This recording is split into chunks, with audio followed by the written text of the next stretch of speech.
पहलगाम हल्ल्याच्या पार्श्वभूमीवर ठाकरे गट आणि काँग्रेसने टीका केली की संपूर्ण देश हा दुःखात आहे, अशा मेळाव्या घेणे कितपत योग्य आहे? नाही, परदेशात राहणाऱ्या माणसांनी आमच्यावर टीका करण्याची गरज नाही.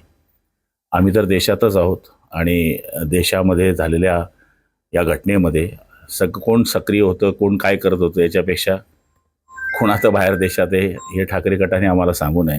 एवढी देशाची कळवळा होती तर घटना घडल्यावर ज्याप्रमाणे पंतप्रधान बाहेर देशातून या देशात आले तसं आपणही यायला पाहिजे होतं. मी तर मागेही आपल्या पत्रकारांच्या माध्यमातून बोललो होतो की ज्यावेळेस आम्ही विमानतळावर डेड बॉड्यांचं या ठिकाणी दर्शन घ्यायला गेलो त्यावेळेस मुंबईसारख्या शहरामध्ये जिथे हिंदुहृदय सम्राटांनी शिवसेना जन्माला घातली तिथे एकही कार्यकर्ता उभाटाचा नव्हता. मला याच्यात राजकारण करायचं नाही. शेवटी देश सगळ्यात महत्त्वाचा आहे आणि इथं पक्षीय राजकारणाकरता देशाकरता सगळ्या पक्षाच्या लोकांनी एक राहणं ही एक काळाची गरज आहे.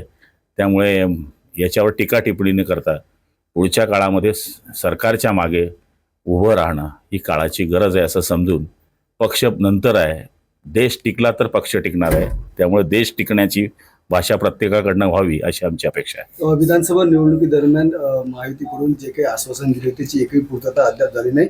त्यामुळे उपमुख्यमंत्र्यांनी आभार दौरा केल्यापेक्षा जनतेची माफी मागावी अशी टीका देखील ठाकरेंच्या शिवसेनेकडून केली जाते. बहिणींना विचारून घ्यावं त्यांनी, लाडक्या बहिणींना, त्यांना उत्तर मिळून जाईल.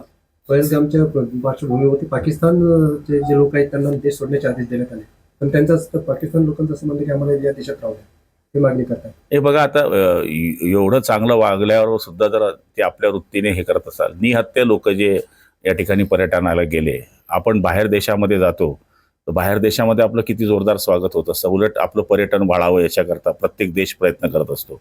आणि या ठिकाणी पर्यटनाला आलेल्या काश्मीरसारख्या सुंदर प्रदेशामध्ये बाहेरून अतिरेकी येतात आणि गोळीबार करतात, तरी आम्ही सहन कुठपर्यंत करावं. शेवटी कुठल्याही गोष्टीला एक मर्यादा असते आणि ती मर्यादा त्यांनी आता ओंडाळलेली आहे.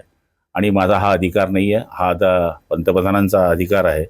त्यांनी जो निर्णय घेतला आहे तो कोणताही निर्णय घेतील तर देशवासी म्हणून त्यांच्या मागे उभं राहणं ही आमची जबाबदारी आहे. आतंकवादाचा रंग हा हिरवाच असतो हे पुन्हा एकदा सिद्ध झालंय. आणि आता आपणही व्यवहार करताना जात धर्म विचारून केला पाहिजे असं नितीश राणे म्हणतात. तुम्ही कसं पाहताय आपल्याकडे? हे बघा, अतिरेक्याला जात धर्म पंथ काही नसतो. जो अतिरेकी आहे तो अतिरेकी आहे, तो कोणत्या धर्माचा आहे कोणत्या पंथाचा आहे त्याला शिक्षा झालीच पाहिजे या विचाराचा मी आहे. योगायोगाने हा झालेला अतिरेकी हल्ला आणि कायम होणारे अतिरेकी हल्ले हे पाकिस्तानातून होत असल्यामुळे साहजिक त्याला हिरवा रंग प्राप्त होतो. पण आपल्यामध्येही काही जे फुटी करणारे लोक आहेत त्याच्यामध्येही काही अतिरेकी लपलेले आहेत. तर मला तरी असं वाटतं की अतिरेक्यांना जातीय रंग नसतो.